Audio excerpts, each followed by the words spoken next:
what our Cybersecurity and Infrastructure Security Agency, along with the FBI, did this week is to put out an advisory making sure that individuals, when it comes to COVID-19 research, understand that we have some bad actors, China specifically, cyber actors, also some non-traditional actors such as journalists and other researchers that are targeting our intellectual property when it comes to that research, targeting individuals such as our own researchers when it comes to this. So we wanted to maintain some awareness on this so that so that our U.S. community-based researchers could understand what is going on. Our healthcare industry could understand what's going on. This is very similar to what we did back in a couple of months ago. Again, with DHS, we put out an alert with our UK counterparts where we said we may have malicious cyber actors, again, targeting international health organizations. And I think overall what we've seen, Neil, is as this pandemic has gone on, we see more targeting of our healthcare industry.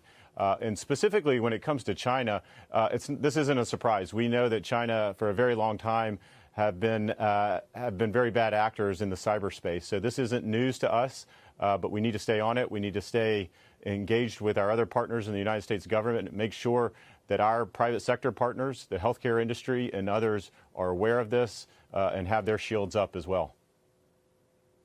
So I take it what you're saying, Secretary, that they are not only trying to hack and get that information, but take it for themselves, right? In other words, to use this and advance their own possible remedies, vaccines, anything that might deal with this and find a cure for this.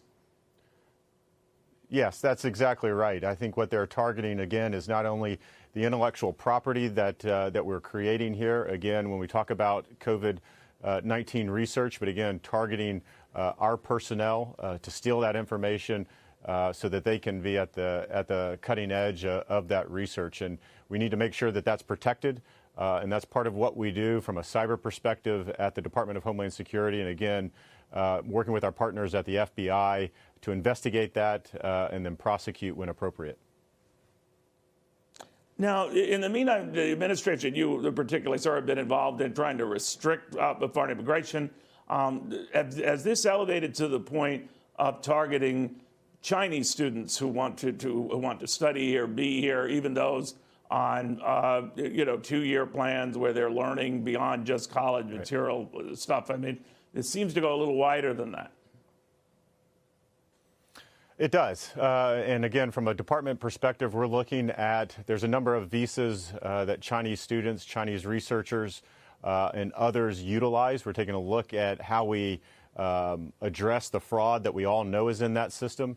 And I think that takes on special importance here as we come out of this pandemic, as we look to restart the economy, making sure that we have jobs available to Americans to integrate them back into the workforce. So we're happy to bring the best and the brightest into the U.S., but we need to make sure that we reserve those jobs, at least here initially, so that we can have U.S. workers, again, get back in that workforce, regain their livelihood, and participate. So there are some student visas that we are taking a look at.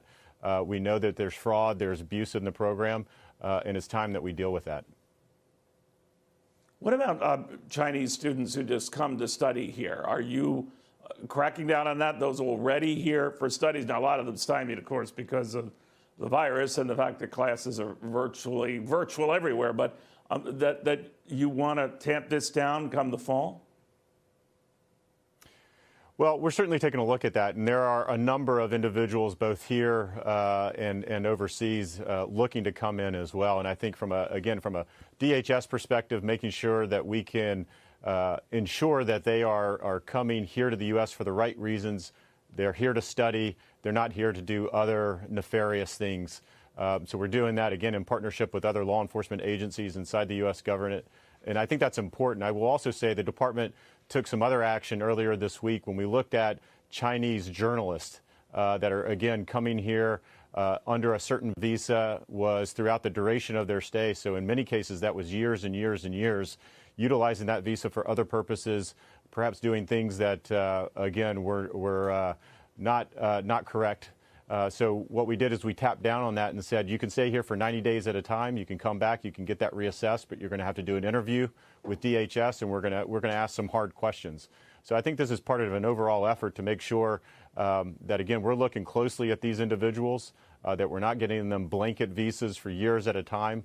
And again, that's to make sure that we protect the American people.